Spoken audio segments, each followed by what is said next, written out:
When a man loses direction. They say the compass was invented before the clock because direction is more important than time. A man rarely loses himself in a single day. He loses himself one unnoticed step at a time. Indifference becomes disengagement. Indecision becomes stagnation. Doubt becomes silence. Worry becomes anxiety. And eventually the loss of purpose becomes the thread that quietly ties them all together.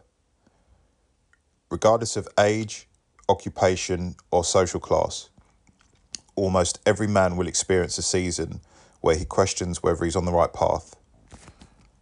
Sometimes that uncertainty follows redundancy, the end of a relationship, poor health or financial hardship, whilst other times nothing significant has happened at all. For he simply just wakes up one morning with a feeling of misalignment and that he has lost his sense of direction. When that happens, it can feel as though the needle of a compass is spinning uncontrollably, and the destination that once felt clear now becomes blurred, and with it comes frustration, uncertainty, and self-doubt. When a man loses direction, he often loses more than a plan.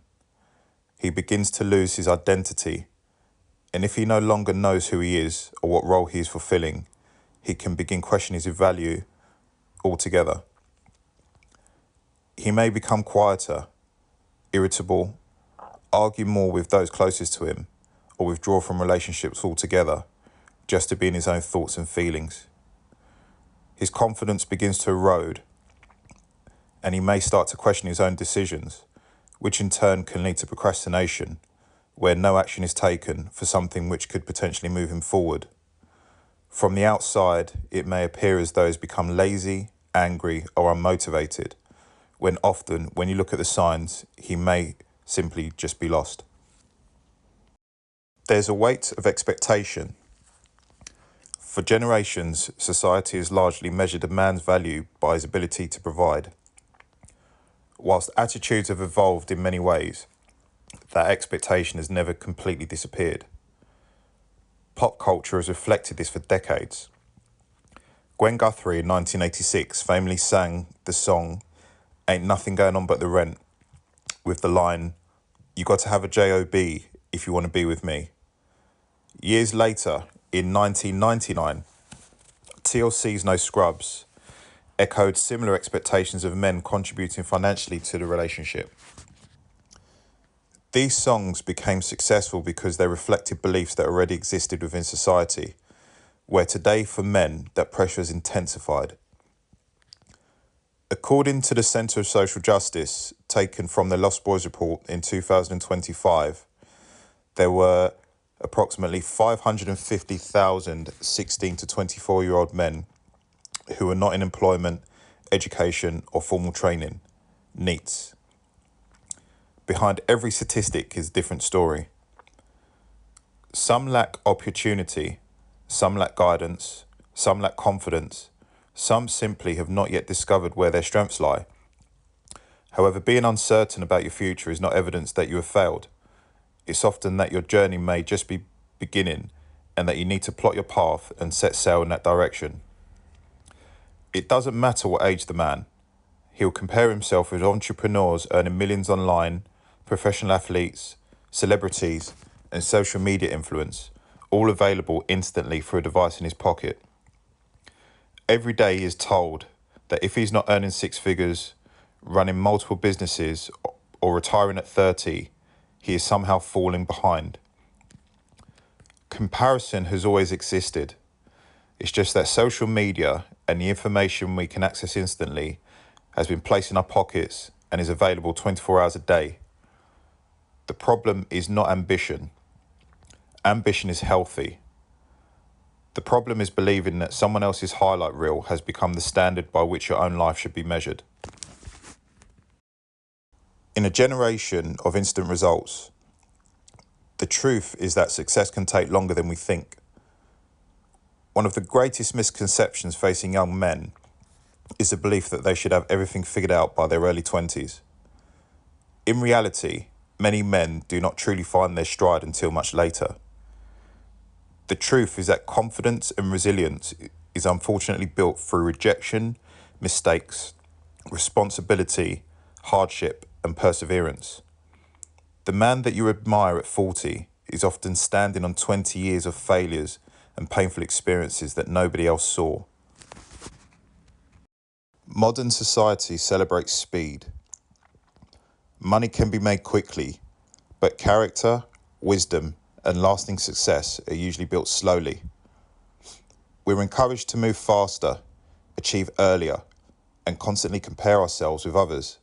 Yet speed without direction simply takes us further away from where we want to be.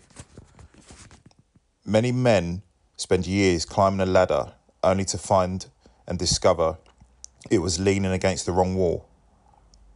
Others remain in careers that no longer fulfill them, or relationships where they no longer recognize themselves, because changing direction feels frightening, and the fear of loss can vastly outweigh the fear of failure, so people seldom move.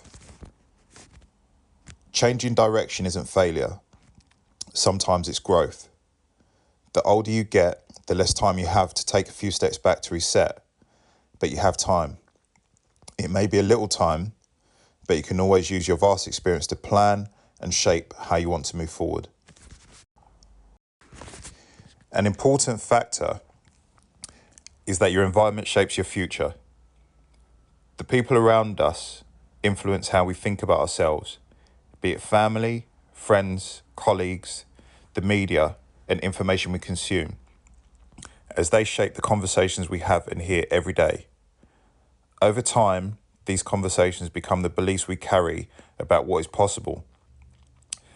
If every voice around you tells you that your ambitions are unrealistic, then eventually you'll begin to believe them, and the things that potentially could have given you stability or success would never be born into this world.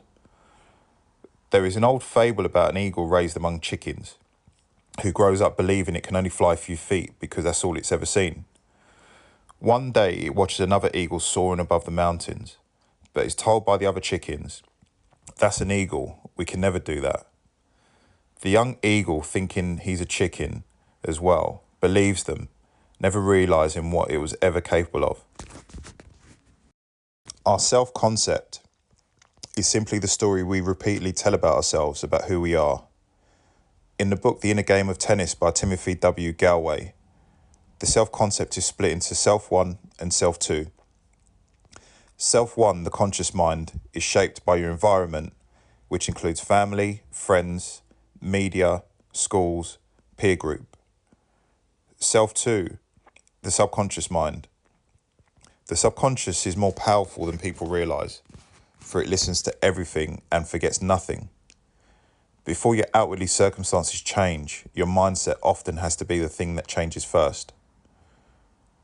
Personal development speaker Jim Rohn often spoke about what he called the diseases of attitude. His point was simple.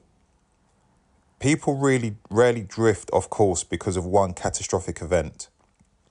More often, it is the small attitudes repeated every day that slowly determine the direction of a life. Doubt convinces us not to try. Indecision keeps us waiting for certainty that never comes. Worry consumes energy without creating solutions. Then over time, these attitudes become habits. Those habits become our character, and our character shapes the direction of our lives. Whilst we cannot control any circumstance we encounter, we can choose how we respond to them. The lonely chapter is seldom spoken or even known about, for changing direction is rarely comfortable. There's often a period where you no longer feel connected to the person you used to be, but you've not yet become the person you're trying to become. And it's in knowing that this is normal that you have the ability to push through. It can feel lonely. Friends may not understand. Family may question your decisions, with some people even potentially suggesting your ambitions are unrealistic and you should stop. Almost everyone who has built something meaningful has experienced this chapter. It's not a sign that you're failing. It's often a sign that you're growing. And the painful thing is when people begin to go through this period and it gets uncomfortable, there's a risk they'll fall into old behaviours for safety. The problem with that is once the mind has found growth, it can often find it difficult to go back to the way it used to be. That misalignment, if they go back, can again cause frustration and uncertainty. And then the choice becomes again, do you stay where you are knowing how things are going to end, or do you pick yourself up and push forward? At some point as a man, you'll find your true north. Losing direction is part of being human, but stagnating and remaining where you are, if you have the choice to move forward, is on you. Purpose does not arrive all at once. It is discovered one decision at a time. One conversation, one application, one course, one opportunity, one act of courage can change everything. The key factor is that you have to show up every day and take action, even if that action is small, and even if you don't feel the need to take that action. Remember, the compass was invented before the clock, because direction has always mattered more than time. So stop asking yourself whether you're ahead of everybody else, and ask yourself this question.